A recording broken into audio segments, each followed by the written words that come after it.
Welcome to Luca and Miguel. Enjoy the video. In this video, I will show how to remove a GMC Sierra emblem. First, gather your tools. You'll need a heat gun or hair dryer, some fishing line, a plastic trim tool, and an automotive adhesive remover. Make sure the vehicle's surface is clean and dry.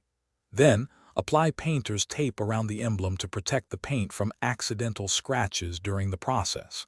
This preparation ensures a smooth removal. Now it's time to warm up that adhesive. Using your heat gun or hair dryer, gently apply heat to the emblem. Keep the heat moving constantly over the emblem for about 30 to 60 seconds. This softens the adhesive, making it much easier to remove. Be careful not to overheat any single spot, as this could damage your paint. You'll notice the adhesive becoming more pliable. With the adhesive softened, take your fishing line. Slide it behind the emblem and use a gentle sawing motion to cut through the adhesive. Work slowly from one side to the other. Once most of the adhesive is cut, you can use a plastic trim tool to carefully pry the emblem away from the vehicle's surface.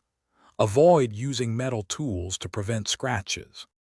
After the emblem is off, you'll likely have some adhesive residue left behind. Apply an automotive adhesive remover to a soft cloth and gently rub the area. This will dissolve any sticky remnants. Once clean, use a detailing spray or polish to restore the paint's shine and ensure a seamless finish. Your GMC Sierra will look great without the emblem. Thanks for watching and please subscribe. It's the best investment you'll ever make.